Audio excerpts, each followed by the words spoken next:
আমরা নতুন একটি বাংলাদেশ পেয়েছি, আলহামদুলিল্লাহ। নতুন ভোরের বাংলাদেশ। এখন আমাদেরকে ঐক্যবদ্ধ থাকতে হবে, বিচ্ছিন্ন থাকলে হবে না, ঠিক কিনা? আমি প্রায় বলি, যখন আমরা একা থাকি তখন আমরা ব্যক্তি, যখন আমরা সবাই মিলি তখন আমরা শক্তি। আমাদের এই ইউনিটি, আমাদের এই ঐক্যবদ্ধ শক্তিকে আগামীর ইসলামের জন্য কাজে লাগাতে হবে। চিল্লায় বলেন ঠিক কিনা?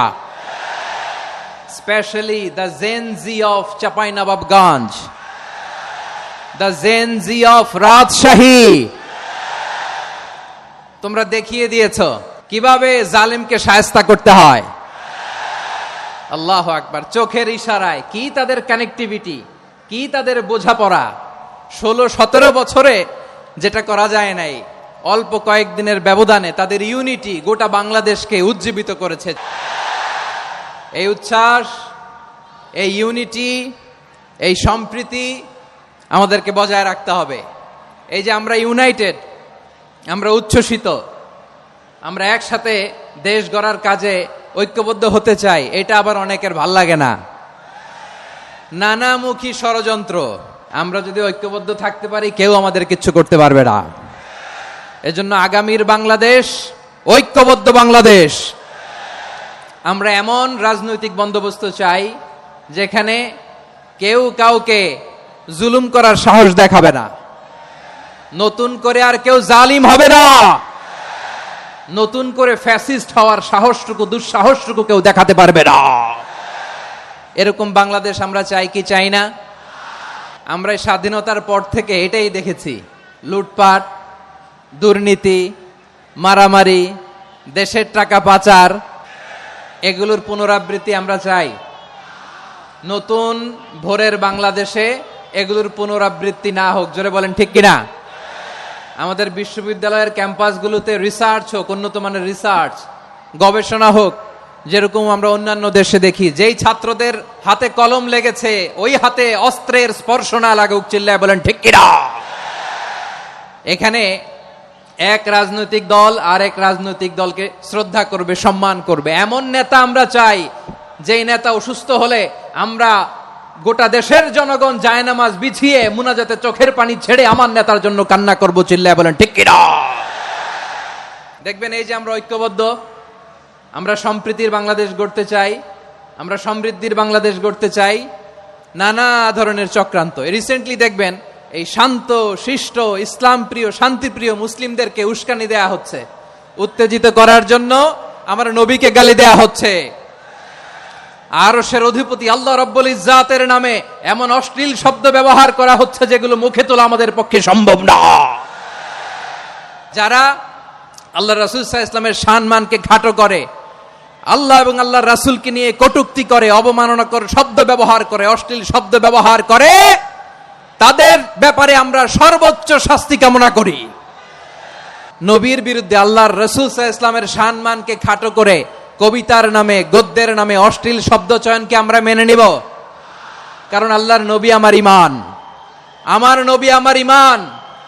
নবীকে ভালোবাসা ঈমানের অংশ শুধু এতটুকু নয়, আমার নবীর ভালোবাসাটাই হচ্ছে ঈমান। চিল্লায় বলো ঠিক কিনা? ফিদাকা আবি ওয়া উম্মি ওয়া নাফসি ওয়া রূহি ইয়া রাসূলুল্লাহ। আমরা আমাদের প্রিয় নবীর জন্য জীবন বিলিয়ে দিতে রাজি। চিল্লায় বলেন ঠিক কিনা? এজন্য ইন্টারিম গভর্নমেন্টের কাছে আমরা বিনীত আবেদন জানাই, দেশের পরিস্থিতি আরো নাজুক হওয়ার আগেই যারা এই সমস্ত অবমাননার সাথে জড়িত তাদের বিরুদ্ধে কঠোর শাস্তির বিধান জারি করতে হবে। আজকের এই বিশাল তাফসীরুল কোরআনের প্রোগ্রাম থেকে এই দাবি জানিয়ে আমরা মহাবিশ্বের মহাবিশ্বয় মহাগ্রন্থ আল কোরআন আল কারীম থেকে আলোচনা শুরু করছি। আওয়াজ করে পড়ুন ইনশাআল্লাহ। প্রিয় ভাইয়েরা, বলুন তো, আমরা যে আরবি মাস অতিবাহিত করছি, কাটাচ্ছি, মাসটির নাম কি? শাবান। মাশাআল্লাহ, এই তো আপনারা সবাই জানেন। শাবানের পরেই যে মাস আসবে এটার নাম কি? রমাদান। যে আসতেছে আপনাদের ভাল লাগে? হ্যাঁ, রমাদান নাম শুনলেই মুমিন হৃদয়ে বয়ে যায় প্রশান্তির ফল্গু ধারা, ঠিক কিনা? একটা আনন্দ, একটা উচ্ছ্বাস আমাদের হৃদয়ের মধ্যে চলে আসে। রমাদান সাইয়্যিদুশ শুহুর, 12 মাসের মধ্যে সব চাইতে শ্রেষ্ঠতম মাস রমাদান আল মুবারক আসছে। আত্মশুদ্ধির মাস, আত্মসংশোধনের মাস, শুদ্ধাচারের মাস, নিজেকে আলোকিত করবার মাস।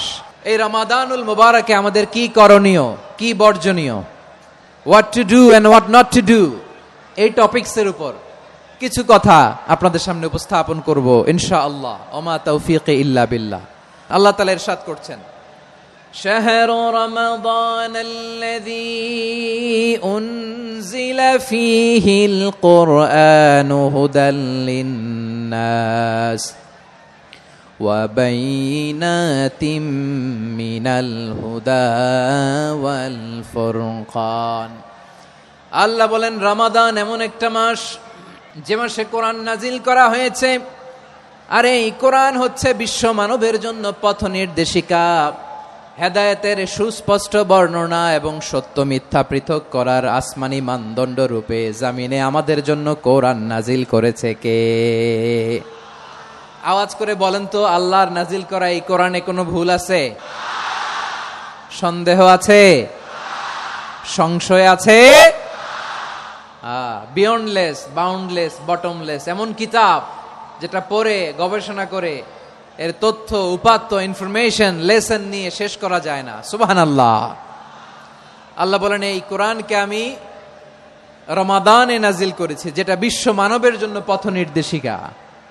এতে আছে হেদায়েতের সুস্পষ্ট বর্ণনা আর সত্য মিথ্যা পার্থক্য করার মানদণ্ড, কোনটা সত্য কোনটা মিথ্যা এটা কোরআন দিয়ে ডিফারেন্সিয়েট করা যায়। কোরআন হচ্ছে Furqan, to differentiate between right and রং।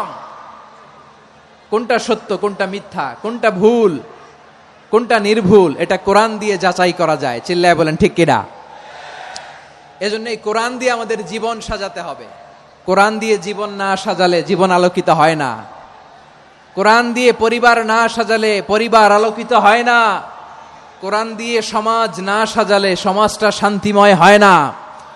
শুধু দুর্নীতি দমন কমিশন দিয়ে দুর্নীতি বন্ধ করা যায় না।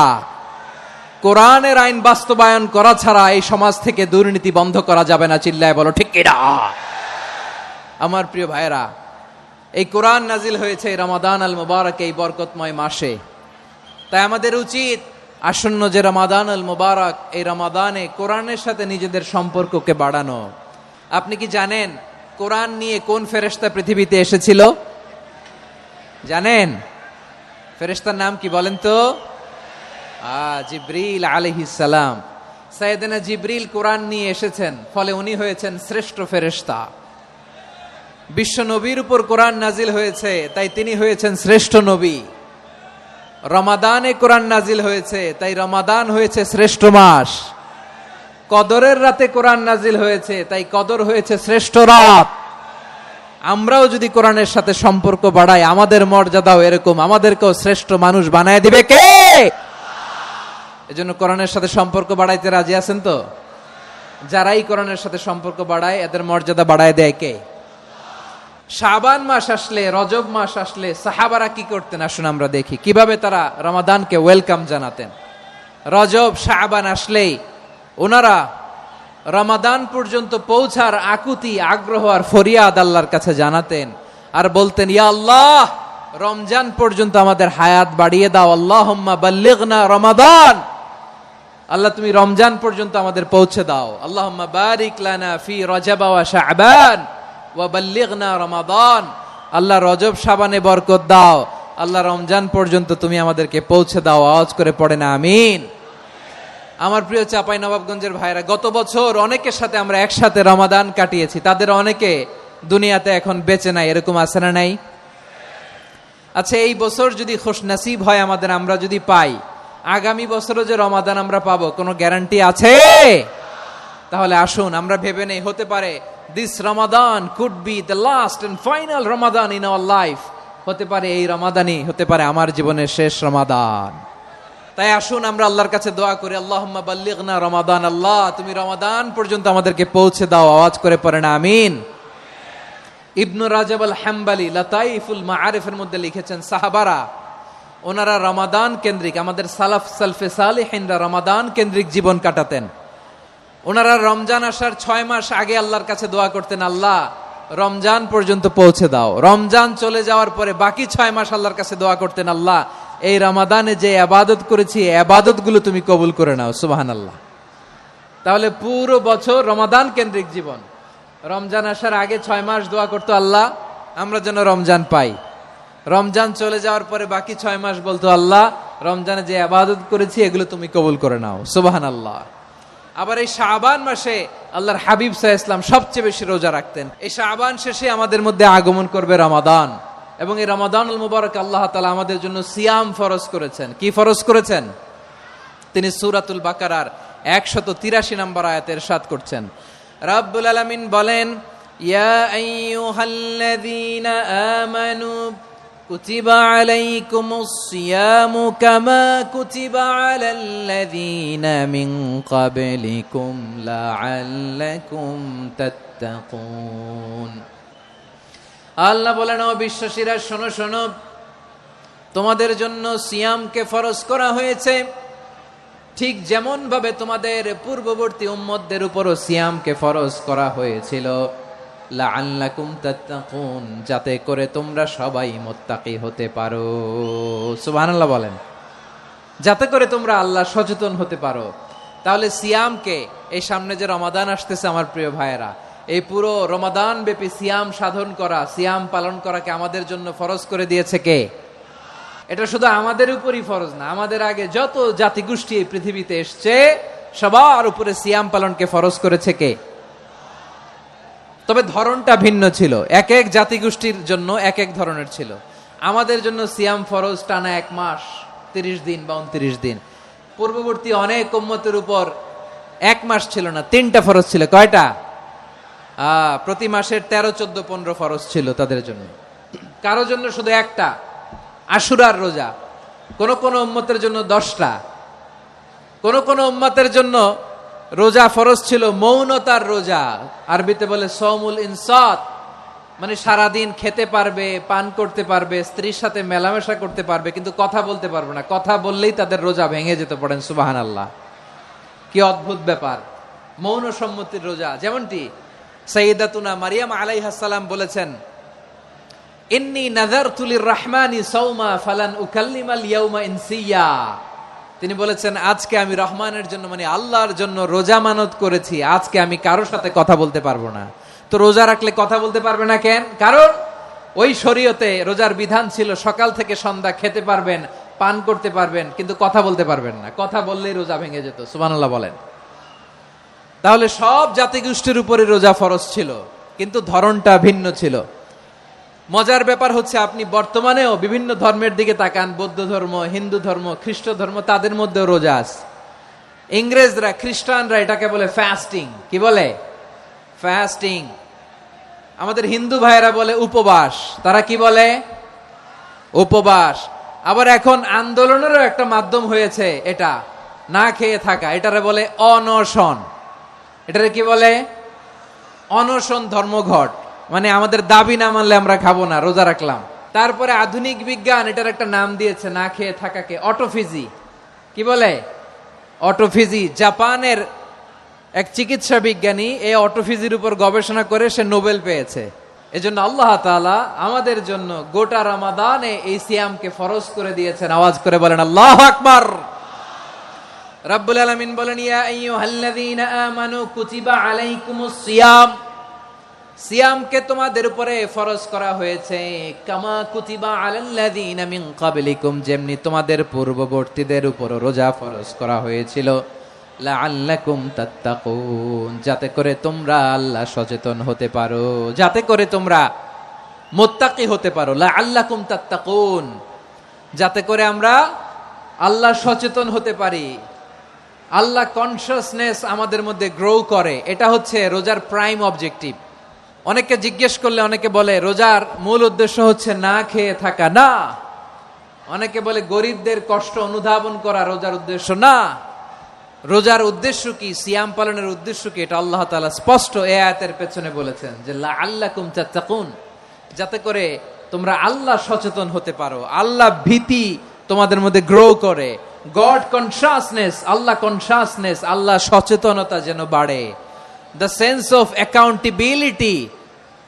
আল্লাহর সুপ্রিম কোর্টের কাঠগড়ায় এই দুনিয়াতে আমি যাই করলাম তার সবকিছু যে পাই টু পাই হিসাব দিতে হবে। এই sense, to enhance the sense that what ever we do Allah is watching me. আপনি যাই করেন কেউ দেখে না, কিন্তু দেখে কে? শুরুতেই তো জিজ্ঞেস করেছিলাম যে কেউ যেটা দেখে না সেটা দেখেন কে? কেউ যেটা শোনে না সেটা শোনেন কে? এর নাম হচ্ছে লাআল্লাকুম তাত্তাকুন, যাতে করে তোমরা আল্লাহ সচেতন হতে পারো, আল্লাহ ভীরু হতে পারো। দুনিয়ার কেউ দেখে না, কিন্তু আল্লাহ দেখে। এটাই রোজার মূল শিক্ষা। আমার প্রিয় ভাইরা, আপনি লুকিয়ে লুকিয়ে ঘরের ভেতরে অন্যায় করেছেন, পাপ করেছেন, আপনার বাবা দেখে নাই, মা দেখে নাই, স্ত্রী দেখে নাই, কিন্তু দেখেছে কে? আল্লাহর চোখ ফাঁকি দেয়া যায়?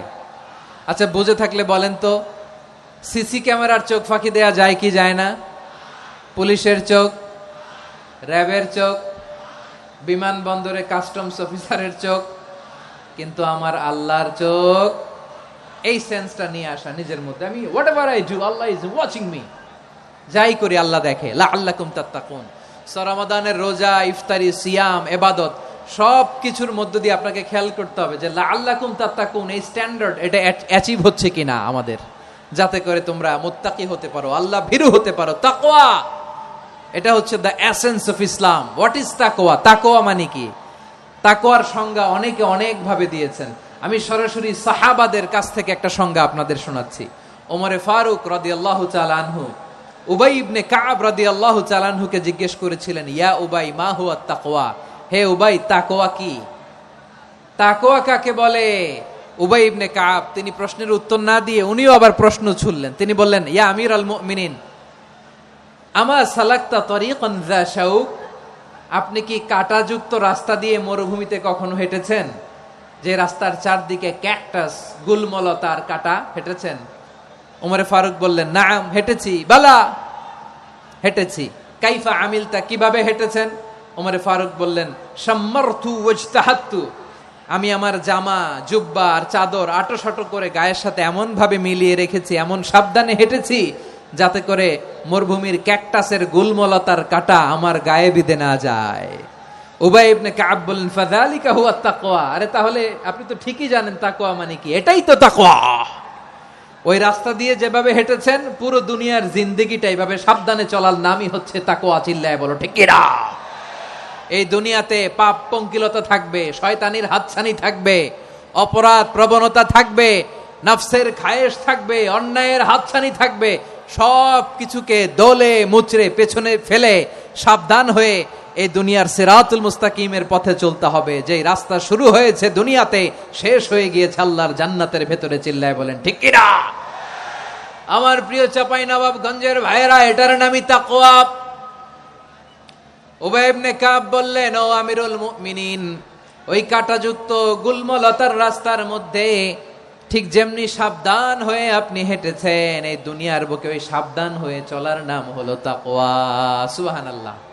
তাকওয়ার শুধু দুইটা নমুনা আপনাদের সামনে পেশ করব, আপনাদের ক্লিয়ার হয়ে যাবে। একটা নমুনা তো দিলাম, আরেকটা নমুনা, সেটাও ওমরে ফারুক রাদিয়াল্লাহু তাআলা আনহুর জীবনী থেকে।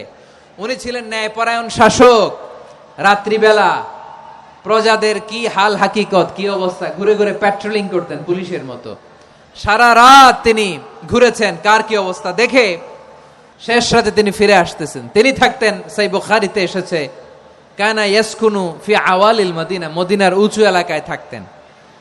তো ফিরে আসার সময় উনি একটা প্রাচীর বেষ্টিত ঘরের পাশে দুইজন নারীর কথোপকথন শুনতে পেলেন। একজন বৃদ্ধা, একজন যুবতী। উনি কান লাগিয়ে শুনতে পাচ্ছেন। বৃদ্ধা মা, ওমর ফারুক কাউকে দেখতে পাচ্ছেন না, শুনতে পাচ্ছেন। বৃদ্ধা মা তার যুবতী মেয়েকে বলে, এই তাড়াতাড়ি উটের দুধ দহন করে উটের দুধের সাথে পানি মিশাও, তাইলে কালকে বাজারে মদিনায় বেশি দামে বিক্রি করা যাবে, লাভ হবে অনেক। বৃদ্ধা মহিলা এটা বললেন। যুবতী মেয়ে উত্তরে বলে, মা আপনি জানেন না আমিরুল মুমিনিন খলিফাতুল মুসলিমিন ওমরে ফারুক দুধে পানি মিশানোকে দণ্ডনীয় অপরাধ বলে ঘোষণা দিয়েছে, জানেন না? এবার বৃদ্ধা মহিলা বলে, আরে পাগলি, এই ভোর রাতে আমিরুল মুমিনিন ওমরে ফারুক আসবে কোত্থেকে? উনি আসবে কোত্থেকে? ওনার পাইক পেয়াদা সিকিউরিটি আসবে কোত্থেকে? কেউ দেখবে না। আরে কেউ দেখবে না, তাড়াতাড়ি দুধের সাথে পানি মেশাও। এই কথা যখন মা বলেছে, যুবতী মেয়েটা চমৎকার একটা উত্তর দিয়েছে। তিনি বলেছিলেন, ইয়া উম্মি, ও আমার মা, লাউলা রাআ উমর লা রাআ রব্বু উমর। ও আমার প্রিয়তমা মা, আপনি ঠিকই বলেছেন, গভীর রাতে ওটের দুধে পানি মিশালে ওমর দেখবে না, কিন্তু মা খেয়াল রাখবেন, ওমর যদি নাও দেখে, ওমরের রব কিন্তু দেখে। চিল্লায় বলেন ঠিক কিনা? দিস ইজ কল্ড তাকওয়া। এজন্য রব্বুল আলামিন বলেন, লা তুদরিকুহুল আবসার ওয়া হুয়া ইউদরিকুল আবসার ওয়া হুয়াল লাতীফুল খাবীর। তিনি এমন সত্তা, দুনিয়ার কোন চোখ তাকে দেখে না, কিন্তু দুনিয়ার সবগুলো চোখকে, সব মানুষের অ্যাক্টিভিটিসকে, আরশের উপর থেকে সব কিছু মুহূর্তে মুহূর্তে দেখতে পান কে? তাহলে তাকওয়া কারে বলে বুঝতে পারছেন? দুনিয়াতে সাবধানে চলার নাম তাকওয়া। কেউ দেখে না, কিন্তু আল্লাহ দেখে। এই সেন্স, এই জবাবদিহিতার ভয়, দ্য সেন্স অফ অ্যাকাউন্টেবিলিটি, এই সেন্স নিজের মধ্যে গ্রো করার নাম হচ্ছে তাকওয়া। আর এই সিয়াম পালন করার প্রাইম অবজেক্টিভ অফ সিয়াম হচ্ছে লাআল্লাকুম তাত্তাকুন। আওয়াজ করে বলেন, লাআল্লাকুম তাত্তাকুন। আমার প্রিয় ভাইয়েরা, এই আসন্ন রমাদান, এটা এমন এক বরকতের মাস, যে মাসে আমরা নিজেদের নাফসের উপর নিয়ন্ত্রণ প্রতিষ্ঠা করি। সারা বছর নাফস আমাদেরকে নিয়ন্ত্রণ করে, আর রমাদানে আমরা নাফসকে নিয়ন্ত্রণ করি। কথা বুঝতেছেন? সারা বছর নাফস আমাদেরকে নিয়ন্ত্রণ করে। এই যে এখন আমার খেতে মনে চাইলে যে খেজুর রাখা, আমি খেজুর খেতে পারবো, নাটস আছে, বাদাম খাইতে পারি। খাইতে মন চাইলে পানি, আমার রুহুটা চায়, আমার নাফসটা খেতে চায়, আমি খেতে পারি, পান করতে পারি। বিবাহিতরা দিনের বেলায় স্ত্রীর সাথে মেলামেশা করতে চাইলে করতে পারে, কিন্তু রমাদানে দিনের বেলা খেতে মনে চায়, কিন্তু আমরা খাই। আমার প্রবৃত্তি খেতে চায়, কিন্তু প্রবৃত্তির কথা আমরা শুনি। তৃষ্ণায় গলা ফেটে যায়, গলার ছাতি ফেটে যায়, কিন্তু এক ঢোক পানিকে আমরা গিলি। বিবাহিতরা দিনের বেলা স্ত্রীর সাথে কি মেলামেশায় যায় না? তার মানে সারা বছর নফস আমাদেরকে নিয়ন্ত্রণ করে, আর রমাদানে এই নফসের উপর আমরা নিয়ন্ত্রণ প্রতিষ্ঠা করি। নফসের লাগাম আমরা রমাদানে টেনে ধরে। চিল্লায় বলেন ঠিক কিনা? এজন্য আমার প্রিয় ভাইয়েরা, নফসের উপর নিয়ন্ত্রণ নিতে চাইলে রমাদানের রোজার কোনো বিকল্প নাই। এটা এমন মাস, যে মাসের ফজিলতেরও কোনো শেষ নাই। এই মাসকে বলা হয় দ্য মান্থ অফ হোপ। এটা আশা জাগানিয়া মাস। রমজানের কথা শুনলেই আশা জাগে না হৃদয়ে? ইদা জা রমাদান ফুতিহাত আবওয়াবুস সামা ওয়া গুল্লিকাত আবওয়াবু জাহান্নাম ওয়া সুফিদাতিশ শায়াতিন। রমাদান আসলে আকাশের দরজাগুলো খুলে দেয়া হয়, মানে জান্নাতের। জাহান্নামের দরজাগুলোকে লক করে দেয়া হয়, শয়তানকে চেইন আপ করা হয়। ইবাদত করলে শুধু করতেই মনে চায়। চিল্লায় বলেন না সুবহানাল্লাহ। রমজানে ইবাদতে যেই মজা পাওয়া যায়, সারা বছর অন্য কোনো মাসে এই মজা আপনি পান? আমার চাঁপাইনবাবগঞ্জের ভাইরা আওয়াজ করে বলেন না, রমজানে ইবাদতে যেই মজা অন্য মাসে এটা পান? কারণ রমজানে ইবাদত করলে সওয়াবও বেশি, ইবাদতের একটা পরিবেশ থাকে, ঠিক কিনা বলেন? অন্য মাসে ইবাদত করলে এর সওয়াব পাওয়া যায় গাণিতিক হারে, রমজানে ইবাদত করলে সওয়াব বাড়তে থাকে জ্যামিতিক হারে। সুবহানাল্লাহ কইবেন না? অন্য মাসে সওয়াব বাড়ে গাণিতিক হারে, রমাদানে ইবাদত করলে সওয়াব বাড়ে কিভাবে? জ্যামিতিক হারে বাড়ে। দেখেন, রমাদানে একটা নফল করলে ফরজের সমান সওয়াব, একটা ফরজ করলে 70 থেকে 700 গুণ সওয়াব, রমজানে উমরা করলে হজের সমান সওয়াব। দ্য মান্থ অফ হোপ, আশা জাগানিয়া মাস। এই মাস আমাদেরকে হোপফুল করে, আশাবাদী করে।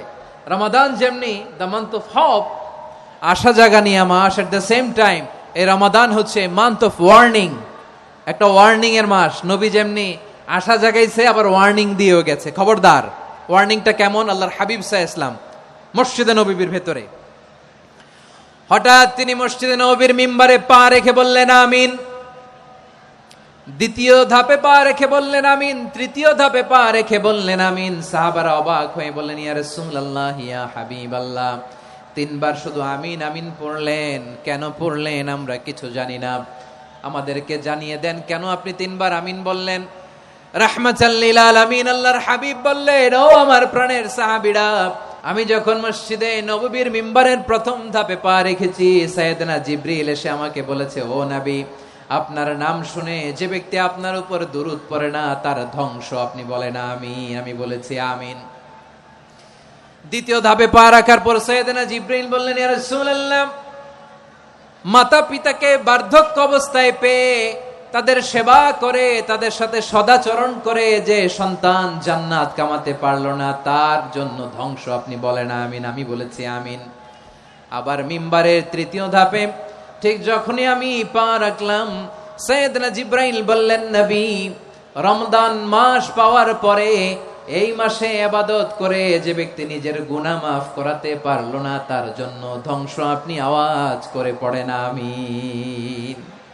কত বড় ধমক, কত বড় ওয়ার্নিং দেখছেন! যে রমাদান পেয়েছে কিন্তু রমাদানের ইবাদত করার মধ্য দিয়ে সে নিজেকে জাহান্নাম থেকে মুক্ত বানাতে পারলো না, তার উপর আল্লাহ লানত, তার জন্য ধ্বংস। সাইয়েদনা জিব্রাইল বলেছেন আমিন, স্বয়ং বিশ্বনবীও বলেছেন আমিন। আওয়াজ করে পড়েন নাউযু বিল্লাহ। তাহলে রমজান আসবে আর আমরা নিজেদেরকে জাহান্নামীদের লিস্ট থেকে নাম কাটিয়ে জান্নাতীদের লিস্টে উঠাতে পারবো না। এর চেয়ে বড় হতভাগা কি আর কেউ থাকতে পারে? তাহলে রমাদানের এই রহমত, বরকত, মাগফিরাত, ফজিলত আমাদের কামাই করার দরকার আছে না নাই? আমার প্রিয় ভাইয়েরা, আপনি পৃথিবীতে যত ইবাদত করেন সব ইবাদতের সওয়াব নির্ধারিত। এটা পাবেন বা ওইটা পাবেন, এই সওয়াব জান্নাতে, এই বাড়ি ওই বাড়ি। শুধু সিয়ামের সওয়াবটা অনির্ধারিত। কুল্লু আমালি ইবনে আদম ইউদাফ আল হাসানাতু আশরু আমসালিহা ইলা 700 দি'ফিন ইল্লা সাওম। সব নেক আমলের সওয়াব বাড়তে বাড়তে 700 গুণ, কিন্তু রোজা ছাড়া। রোজার সওয়াব কি হবে? বান্দা খালি রোজা রাখে, ফেরেশতারা কিছু লিখতে পারে না আমলনামায়, কারণ আল্লাহ বলে এটা কিছু লিখিস না, কারণ আস-সাওমু লি, এই রোজা রাখছে আমার জন্য, ওয়া আনা আজজি বিহি, এই রোজার সওয়াব, প্রতিদান, অ্যাওয়ার্ড এটা কিয়ামতের দিন আমি আল্লাহ নিজ হাতে দেব, নিজ হাতে দেব। আরেক বর্ণনায় এসেছে ওয়া আনা উজজা বিহি, আমি আল্লাহ নিজেই হয়ে যাব রোজার প্রতিদান। সুবহানাল্লাহ পড়েন। আবার আল্লাহর হাবিব বলেন, ইন্না ফিল জান্নাতি সামানিয়াতু আবওয়াব, জান্নাতের দরজা মোট 8টা। ফিহা বাবুন ইউসাম্মা আর-রায়্যান, 8টা দরজার মধ্যে স্পেশাল একটা দরজা আছে, ওই দরজাটার নাম হলো আর-রায়্যান। রায়্যান দরজা, লা ইয়াদখুলুহু ইল্লা সাইমুন, রোজাদাররা ছাড়া কেউ ওই রায়্যান দরজা দিয়ে জান্নাতে ঢুকতে পারবে না। শুধু রোজাদারদের জন্য ওই দরজাটা খোলা থাকবে। দরজাটার নাম আর রায়্যান। শব্দটা কেমন লাগে? ভালো লাগে। অনাগত সন্তান যদি কারো আসে, ছেলে সন্তান, নাম রেখে দিয়েন আর রায়্যান। কি নাম?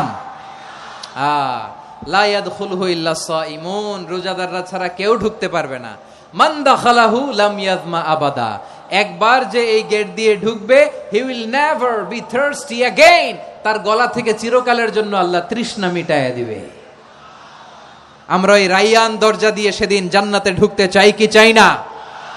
আমার প্রিয় ভাইরা, প্রতি রাতে রমাদানে আল্লাহর ফেরেশতারা আহ্বান জানায়, ইয়া বাগিয়াল খাইরি আকবিল, ইয়া বাগিয়াশ শাররি আকসির, হে কল্যাণের পথের যাত্রী, আকবিল, প্রসিড, আরো ইবাদত করো, আগাও আগাও, আরো জান্নাতের নাজ নেয়ামত কামাও। হে অকল্যাণের পথের যাত্রী, আকসির, স্টপ স্টপ, অনেক হয়েছে। আন্না, এ রমাদান এটা পাপের মাস নয়, এটা ইবাদত করে জান্নাত কামানোর মাস। চিল্লায় বলো ঠিক কি না? ওয়ালিল্লাহি উতাকাউ মিনান নার ওয়া যালিকা কুল্লা লাইলা। রমাদানের প্রতি রাতে আল্লাহ তাআলা এরকম লাখো বনি আদমকে মাফ করে দেওয়ার ঘোষণা দেয়, নাজাতের ঘোষণা দেয়। আমরা আল্লাহর পক্ষ থেকে মাফ, নাজাত চাই কি চাই না? আর কিছু যে চাই না আমি, চাই গো নাজাত, আল্লাহ তোমার কাছে আমার এই মুনাজাত। আর কিছু যে চাই না আমি, চাই গো নাজাত, আল্লাহ তোমার কাছে আমার এই মুনাজাত, আল্লাহ তোমার কাছে আমার এই মুনাজাত। পড়েন আমিন। তাহলে রমাদানকে আমরা বুদ্ধিমানের মতো কাজে লাগাতে চাই কি চাই না? বুদ্ধিমানের মতো কাজে লাগাইতে হবে। মুমিনরা স্মার্ট হয়। এই রমাদানে আমাদের কি করণীয়, কি বর্জনীয়? সংক্ষেপে 7টা করণীয় 7 মিনিটে, 7টা বর্জনীয় 7 মিনিটে বলে আমরা বিদায় নিব ইনশাআল্লাহ। বলেন, আসন্ন রমাদানে আমাদের 7টি করণীয়। 1 নাম্বার করণীয়, এই রমাদানকে আপনি কোরআনময় করে তুলুন। কোরআনময় করে তুলুন 2025-এর রমাদান। এই হচ্ছে আজকের প্রোগ্রামের স্লোগান। কোরআনময় করতে রাজি আছেন? কোরআন তেলাওয়াত করতে রাজি আছেন? আমার প্রিয় ভাইরা, ধীরস্থির ভাবে কোরআন তেলাওয়াত করুন, তাড়াহুড়ো করে নয়। আনাস রাদিয়াল্লাহু তাআলা আনহু বলতেন, রুব্বা কারি লিল কোরআন ওয়াল কোরআনু ইয়ালআনহু, কোরআনের অনেক কারি আছে যারা কোরআন পড়ে কিন্তু সওয়াব পায় না, বরং আল্লাহর কোরআন তার বিরুদ্ধে আল্লাহর দরবারে নালিশ করে আর লানত করতে থাকে। আমরা কি ওই রকম কোরআনের তেলাওয়াতকারী হতে চাই? না। ধীরস্থির ভাবে ওরাত্তিলিল কোরআন তারতিলা, তারতিলের সাথে পড়বেন। বিষ্ণু ঈসা ইসলাম কানা ইয়ামুদ্দু সাওতাহু মাদ্দান, টেনে টেনে পড়তেন। আলহামদুলিল্লাহি রাব্বিল আলামিন আর রহমানির রহিম মালিকি ইয়াউমিদ্দিন ইয়্যাকা না'বুদু ওয়া ইয়্যাকা নাস্তাঈন ইহদিনাস সিরাতাল মুস্তাকিম সিরাতাল লাযীনা আন'আমতা আলাইহিম গায়রিল মাগদুবি আলাইহিম ওয়ালাদ-দাল্লিন।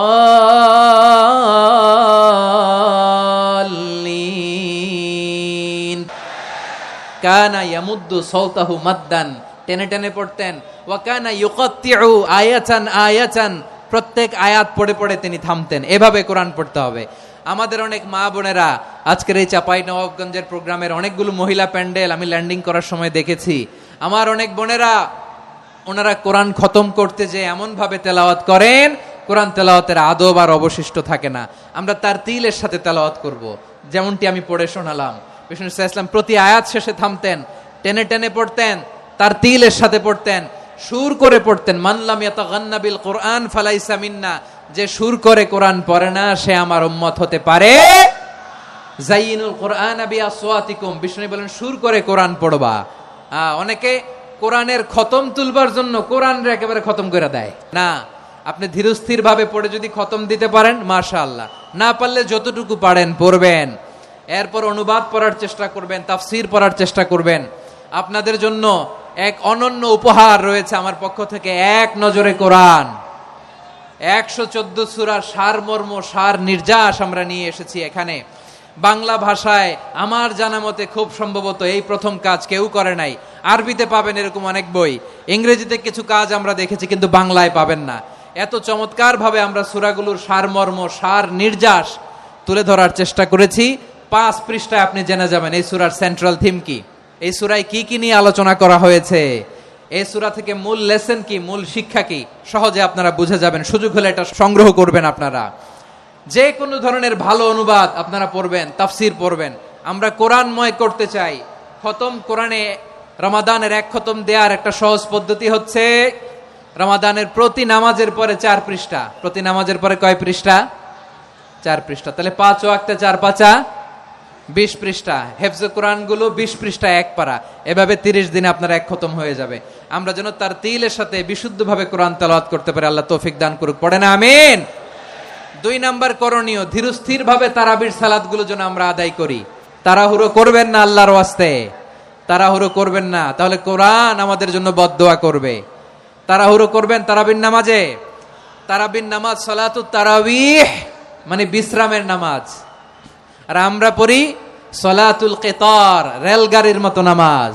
না, এরকম করবেন না। ইমাম সাহেবদেরকে আশ্বস্ত করুন যে ইমাম সাহেবরা আমরা পিছনে আসি আপনাদের সাথে, আপনি আস্তে আস্তে পড়েন, তার তিলের সাথে পড়েন, ধীরস্থির ভাবে তারাবির সালাত পড়বেন। সারা বছর এই সুযোগ হয় না দাঁড়িয়ে কোরআন শোনার, এরকম আয়োজন ব্যবস্থাপনা সারা বছর আর আমরা পাই বলেন তো না। তারাবির সালাতের রাকাত বিতর্ক এড়িয়ে চলুন। রাকাত নিয়ে বিতর্ক করবেন না। 8 রাকাত 20 রাকাত নিয়ে যে মারামারি এই দেশে, এটা শয়তানের ফন্দি। চিল্লায় বলেন এটা কার ফন্দি? আমরা 20 রাকাত পড়ি, আপনারা হয়তো 8 রাকাত পড়েন, কোনো অসুবিধা নাই। আমরা যারা 20 রাকাত আমরা পড়তেছি, আমরা 20 রাকাতের কথাই বলি। 20 রাকাত আমরা পড়বো আজীবন। সৌদি আরবে মক্কা মদিনায় 20 রাকাত পড়ে, কোনো অসুবিধা নাই। অন্যান্য মসজিদগুলোয় 8 রাকাত পড়ে। এই নিয়ে এদের মধ্যে মারামারি আছে? হ্যাঁ, এই জন্য রাকাত বিতর্ক এড়িয়ে চলবেন। প্রিয় ভাইয়েরা, আপনার আমল আল্লাহর কাছে কবুল হবে সংখ্যার বিচারে না উত্তমতার বিচারে? বলেন তো। উত্তমতার বিচারে। কত চমৎকার ভাবে আপনি আল্লাহর সামনে দাঁড়াতে পারছেন এটা বিবেচ্য। রুকু সেজদাগুলো সুন্দরভাবে করবেন। রুকু থেকে সোজা হয়ে দাঁড়ানো ওয়াজিব। 2 সেজদার মাঝখানে সোজা হয়ে বসা ওয়াজিব। এই তা'দিলুল আরকান বাদ দিলে হানাফি মাযহাব মতে সৌ সেজদা দিতে হবে, অন্য মাযহাব মতে নামাজই হবে না আপনার। এই জন্য ধীরস্থির ভাবে তারাবির সালাত যেন আমরা আদায় করি। পারা যাবে তো ইনশাআল্লাহ? 3 নাম্বার, তাহাজ্জুদের সালাত আদায় করুন। বছরের অন্যান্য সময় উঠতে পারি না, অনেকে বলে হুজুর উঠতে পারি না, কিন্তু রমাদানে সাহারি খাওয়ার জন্য তো ওঠাই লাগে। কি বলেন? আল্লাহর হাবিব বলেন তাসাহহারু ফা ইন্না ফিস সাহুরি বারাকা, তোমরা সাহারি খেও, কেননা সাহারির ভেতরে বরকত ঢুকায় দিয়েছে কে? একটা খেজুর, এক গ্লাস পানি খেলো সারা দিন আপনাকে তরতাজা রাখে কে? তো সাহারির জন্য যেহেতু উঠতেই হয়, সাহারি খাওয়ার আগে বা পরে 2 রাকাত 4 রাকাত তাহাজ্জুদ পড়া যাবে না?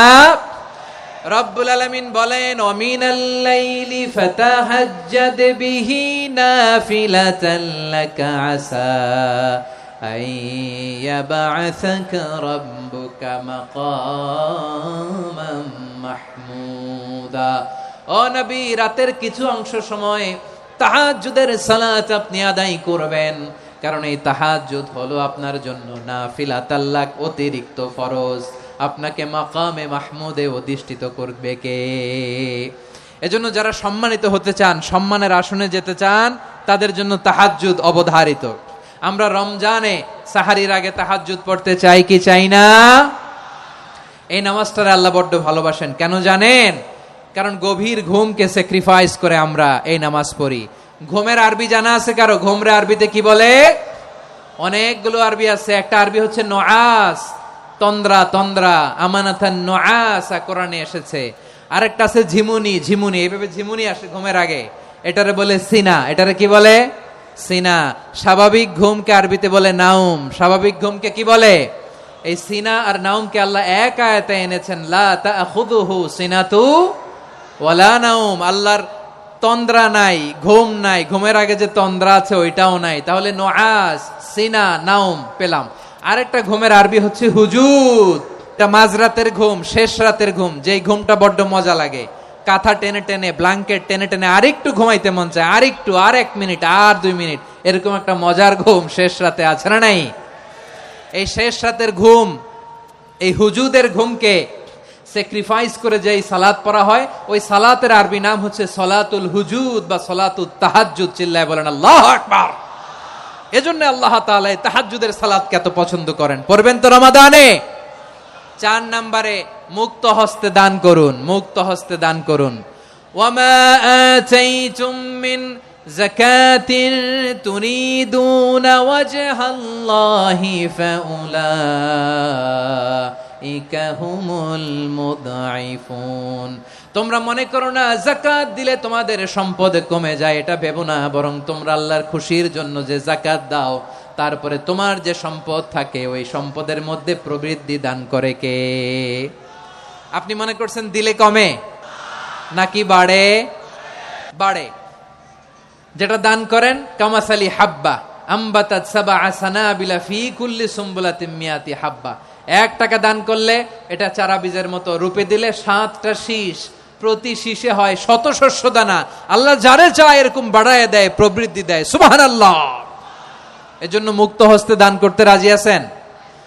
আগে আগে যাকাত ক্যালকুলেট করে রাখেন। আপনার যাকাত বর্ষ যদি পরেও হয়, দেরি করেও হয়, ধরেন যে প্রতি বছর মুহররমে দেন, আপনি আগে দিতে পারবেন। যাকাত অগ্রিম আদায় করা যায়। সুবহানাল্লাহ বলেন। বিষ্ণু ইসা ইসলাম রমাদানে এত দান করতেন, কানা আজওয়াদান নাস, কিন্তু রমাদানে আজওয়াদুন নাস আজওয়াদু বিল খাইরি মিনার রিহিল মুরসালা। প্রবাহিত বাতাসের চেয়ে বিশ্বনবী আরো বদান্যতা বেড়ে যেত। প্রবাহিত বাতাস যেমনি সবাইরে বাতাস দেয়, আস্তিক নাস্তিক মুমিন কাফির সবাইকে শীতল করে দেয়, তেমনি নবীজির রমাদানের দান ছিল এমন, কেউ নবীর কাছে চেয়ে ফিরে গিয়েছে এর নজির নাই। জোরে বলেন সুবহানাল্লাহ। রমাদানে দান করব, ইফতার শেয়ার করব। কাউকে ইফতারি করালে সারাদিন রোজা রেখে তার যে সওয়াব, আপনি ইফতার করানোর কারণে আপনার আমলনামায় ওই সওয়াব আল্লাহ ঢুকায় দিবেন। পড়েন সুবহানাল্লাহ। সাহাবারা বললেন, নবী আমরা গরিব মানুষ, ইফতারি খাওয়ানোর পয়সা নাই। আল্লাহর হাবিব বললেন, ওয়ালাউ বিমাজকাতি লাবান, 1 ঢোক দুধ, ওয়ালাউ বিতামরা, 1টাও খেজুর, ওয়ালাউ বিশারবাতিমা, 1 ঢোক পানি খাইয়েও যদি কারো রোজা ভাঙাও, তারপরে ওই সওয়াব তোমার আমলনামায় দিবে কে? তাহলে মুক্ত হস্তে দান করুন 4 নাম্বার। 5 নাম্বার হচ্ছে কদর তালাশ করুন। রমজানের সবচেয়ে দামি সময়। বিষ্ণু বলেন, মান হরিমা খাইরাহা ফাকাদ হরিম। যে কদর মিস করলো সে সব মিস করলো, হি ইজ দ্য লুজার। আচ্ছা বলেন, এই বরকতের মাসে আমরা কি লুজার হতে চাই না গেইনার হতে চাই? ইন্না আনজালনাহু ফি লাইলাতিল কদরি ওয়া মা আদরাকা মা লাইলাতুল কদর লাইলাতুল কদরি খায়রুম মিন আলফি শাহর। পড়েন আল্লাহু আকবার। লাইলাতুল কদরি খায়রুম মিন আলফি শাহর, হাজার মাসের চেয়েও সেরা। 1000 মাসে হয় 83 বছর 4 মাস। 83 বছর 4 মাস টানা ইবাদত করলে যেই সওয়াব, কদরের রাতে ইবাদত করলে অতটুকু সওয়াব আপনি পাবেন, আল্লাহ সেটা বলে নাই। আল্লাহ বলে তার চাইতে বেশি সওয়াব দিয়ে আপনার আমলনামা ভরে দিবে কে? কদর যেন মিস না হয়। 21, 23, 25, 27, 29 নাকি খালি 27? না, ফালতামিসু ফিল আশরিল আওয়াখিরি ফিল মিনাল ভিতরি, রমজানের শেষ দশকের বেজর রাতগুলোকে কদর হিসেবে তালাশ করো। আল্লাহর হাবিব সাল্লাল্লাহু আলাইহি ওয়াসাল্লাম শেষ 10 দিন টানা ইবাদত করতেন, টানা ইবাদত। ইদা জাআল আশরু আহিয়াল লাইলা আইকাযা আহলা ওয়া জাদ্দা ওয়া শাদ্দাল মিজার, সারা রাত জেগে ইবাদতের নজির নবীজির নাই, শুধু রমজানের শেষ দশক ছাড়া। সুবহানাল্লাহ বলেন। নিজেও ঘুমাতেন না, ফাতেমা রাদিয়াল্লাহু তাআলা আনহু, আলী রাদিয়াল্লাহু তাআলা আনহু কাউকে ঘুমাতে দিতেন না, সবাইকে জাগিয়ে তুলতেন। আমরা সারা রাত জেগে ইবাদত করব, রাজি আছেন তো? কদর যেন আমাদের মিস না হয়। আজকে থেকেই ক্যালেন্ডারে মার্ক করে রাখেন, সব কাজ পেছনে ফেলে, সব ব্যস্ততাকে পেছনে ফেলে ইবাদতের জন্য আমরা প্রস্তুত থাকবো কদরের রাতে। কোনোভাবে কদর যেন আমাদের মিস না হয়, ইনশাআল্লাহ। বলেন তো সবাই? 6 নম্বরে পারলে ইতিকাফ করবেন। আল্লাহর হাবিব সাল্লাল্লাহু আলাইহি ওয়াসাল্লাম প্রতি বছর 10 দিন ইতিকাফ করতেন। যে বছর ইন্তেকাল করবেন সে বছর 20 দিন ইতিকাফ করেছেন। আপনি বলবেন হুজুর ইতিকাফ না করলে সমস্যা কি? আমার নবী একটা ইবাদত সারা জীবনেও ছাড়ে নাই, আর আপনি জীবনে একবারও করেন নাই। এবার হিসাব আপনার কাছে। না পারলে অন্তত রাত্রি বেলাগুলো মসজিদে কাটাবেন, পারবেন তো ইনশাআল্লাহ? সব শেষে শিশু এবং নারীদের ব্যাপারে বিশেষ খেয়াল রাখবেন। শিশুদের রমাদানের ব্যাপারে উৎসাহ দেন, তাদের প্রস্তুতি নেওয়ান, তাদেরকে রোজা রাখতে দিবেন। আমার ভাইয়েরা এবং বোনেরা, পর্দার আড়ালে মায়েদেরকে বলবো, চাপাই নবাবগঞ্জের মায়েরা, 1 দিন 2 দিন না খেয়ে থাকলে আপনার ছেলে মেয়ে মারা যাবে না। ওদেরকে উৎসাহিত করেন, ওদের ছোট্ট যারা রাখতে দেন, বলেন যে বাবা সকাল থেকে দুপুর পর্যন্ত না খেয়ে থাকলে তোমার অর্ধেক রোজা, এরকম 2 দিন অর্ধেক মিলে তোমার 1 রোজা। এরকম আমি কত রোজা রাখছি ছোটবেলায়, কোনো হিসাবই নাই। আমার দাদি বলতো সকাল থেকে না খেয়ে দুপুর 12টা পর্যন্ত রাখলে নাকি অর্ধেক হয়, এরপরের দিন অর্ধেক, 2 অর্ধেক মিলে 1 রোজা। এটা তো আসলে রোজা হয় না, কিন্তু তাকে উৎসাহ দেয়া। ইফতার প্রোগ্রামগুলোতে নিবেন আমাদের বাচ্চাদেরকে, দেখবেন যে ওর ক্ষুধা লাগতেছে, খায় না, কারণ কেউ খায় না। একজন আজান দিচ্ছে, সবাই খেজুর নিয়ে ইফতার করতেছে। এই দৃশ্য, এই ট্র্যাডিশন, এই ইবাদত, এই তারবিয়া ওর আগামীর জীবনটাকে সুন্দর করবে। চিল্লায় বলেন ঠিক কি না? এভাবে আগামীর প্রজন্মকে আমাদের গড়তে হবে। শিশুদের রোজার ব্যাপারে প্রস্তুতি নিন, উৎসাহ দিন। আর নারীদেরকে কষ্ট দিবেন না। সারা দিন পেঁয়াজু, আলুর চপ, বেগুনি, পাকোড়া, ছোলা, মুড়ি, শরবত, রুয়াবজা আছে না নাই? বানাতে বানাতে আমাদের বোনেরা কাহিল হয়ে যায়, আর তারাবি পড়তে পারে না, ইবাদত করতে পারে না। আমরা যেন আমাদের বোনদের প্রতি ইহসান করি। পারবেন তো সবাই? এই 7টি করণীয়, 7টি বর্জনীয়। 1 নাম্বার, বিলম্বে ইফতার করবেন না কখনো। 1 নাম্বার, দেরি করে ইফতার করা নিষিদ্ধ। ইহুদিরা দেরি করে ইফতার করে। লা ইয়াজালুন নাসু আলা খাইরিন মা আজ্জালুল ফিতরা। বিশ্বনবী বলেছেন, এই উম্মত যতদিন আগে আগে ইফতার করবে, এই উম্মতের কপাল থেকে কল্যাণ কেউ ছিনিয়ে নিতে পারবে না। চিল্লায় বলেন ঠিক কি না? আজানের জন্য বসে থাকবেন না, সময় দেখবেন। স্থানীয় সময় যখন সূর্যাস্ত হওয়া মাত্রই বিসমিল্লাহ, খেজুর খেয়ে ফেলবো। পারবেন তো? 2 নাম্বার, রমাদানের পবিত্রতা বজায় রাখবো। কোনো তর্ক বিতর্ক, অশ্লীলতায় আমরা জড়াবো না, ঝগড়া করবো না, সরাসরিও না, ফেসবুকেও না। করবেন? কেউ গালি দিলে বলবেন ইন্নিমরুন সায়েম, আমি রোজাদার। আল্লাহর হাবিব শিখিয়েছেন, কেউ যদি তোমার গালি দেয়, কটু কথা বলে, অশ্লীল কথা বলে, রমজানে তুমিও বলতে পারবে না। তুমি বলতে পারবা ইন্নিমরুন সায়েম, আমি রোজাদার। আজকে থেকে নিয়ত করেন, রমজানে কেউ গালি দিলে আপনি একটা গালি দিবেন নাকি? কি বলবেন? রোজাদার, রমজানের পবিত্রতা আমি ভঙ্গ করতে পারবো না। অশ্লীল নাটক, সিনেমা আমরা দেখবো না। ব্যাড হ্যাবিট থাকলে রমাদানে এটা ছাড়ার মহা সুযোগ। স্মোকিং এর অভ্যাস আছে অনেকের, ঠিক কিনা? যদি কারো থাকে, কে করে হাত তোলালাম না আমি। এই রমাদানে এই স্মোকিং হ্যাবিট থেকে আমরা বেরিয়ে আসবো, ঠিক কিনা বলেন? তিন নাম্বার, আমরা মিথ্যা বলবো না। বিশ্বনবী বলেন, মানলাম ইয়াদা কাওলা যুরি ওয়াল আমালা বিহ ফালাইসা লিল্লাহি হাজাতুন ফি আইয়াদা তাআমাহু ওয়া শারাবা। যে রমজানে মিথ্যা কথা, মিথ্যা কাজ, মিথ্যা সাক্ষী ছাড়তে পারে নাই, তার না খেয়ে থাকা, উপবাস থাকা দিয়ে আল্লাহর কিছু যায় আসে না। এজন্য মিথ্যার সাথে আমাদের কোনো সম্পর্ক আছে? মিথ্যা বলবো না। চার নাম্বার, অপচয় করব না। ইন্নাল মুবাযযিরিনা কানু ইখওয়ানাশ শায়াতিন ওয়া কানা শাইতানু লিরাব্বিহি কাফুরা। অপচয়কারী শয়তানের ভাই। আচ্ছা, যে শয়তানের ভাই ও নিজেও আরেকটা কি? শয়তান। অপচয় করব না। ইফতারি করতে যে আমরা অনেকে অপচয় করি, এগুলো করবেন আপনারা না। অপব্যয় করব না। 5 নম্বরে, রিয়া, লোক দেখানো ইবাদত আমরা করব না। লোক দেখানোর জন্য নামাজ, রোজা, জিকির, তেলাওয়াত, দান, সদকা এগুলো করলে আল্লাহর দরবারে এগুলো কবুল হবে। বিশ্বনবী বলেন, দাজ্জালের ফিতনার চেয়ে একটা বড় ফিতনার ভয় আমি করি, সেটা কি? আর রিয়া, শো অফ মেন্টালিটি, লোক দেখানো মানসিকতা। এটা থেকে আমরা বিরত থাকবো ইনশাআল্লাহ।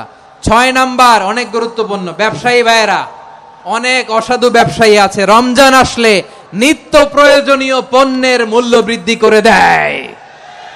এরকম আছে না নাই? এগুলো করবেন না। মজুদদারি করবেন না। পণ্যের কৃত্রিম সংকট বাজারে করবেন না। আপনি লাখ টাকা কামায়া ভাবছেন যে রোজাদারদের কষ্ট দিয়ে ধনী হবেন, এমন রোগ আল্লাহ আপনারে দিবে, কোটি টাকা দিয়েও আপনি হাসপাতালের বিল পরিশোধ করার ক্ষমতা আপনার হবে না। খবরদার। শেষ বয়সে দেখবেন কি কষ্ট আপনার হয়। আপনি রোজাদারদের কষ্ট দিচ্ছেন, আল্লাহ আপনার সুখে রাখবে? আল্লাহর দোহাই লাগে, আমার ব্যবসায়ী ভাইয়েরা এটা করবেন না। আরব বিশ্বে আমরা দেখেছি, আরব বিশ্বের ব্যবসায়ীরা সারা বছরে ব্যবসা করে, রমজানে ভর্তুকি দেয়। আর আমার দেশের কিছু অসাধু ব্যবসায়ী রমজানে গলাকাটা ব্যবসা করে আর সারা বছর সইটার উপর দিয়ে চলে। চিল্লায় বলেন ঠিক কিনা? করবেন না, এটা করবেন না। নিত্য প্রয়োজনীয় পণ্যের মূল্য বৃদ্ধি করা হারাম, পণ্যের কৃত্রিম সংকট তৈরি করা হারাম, মজুদদারি করা হারাম, রোজাদারদেরকে কষ্ট দেয়া হারাম।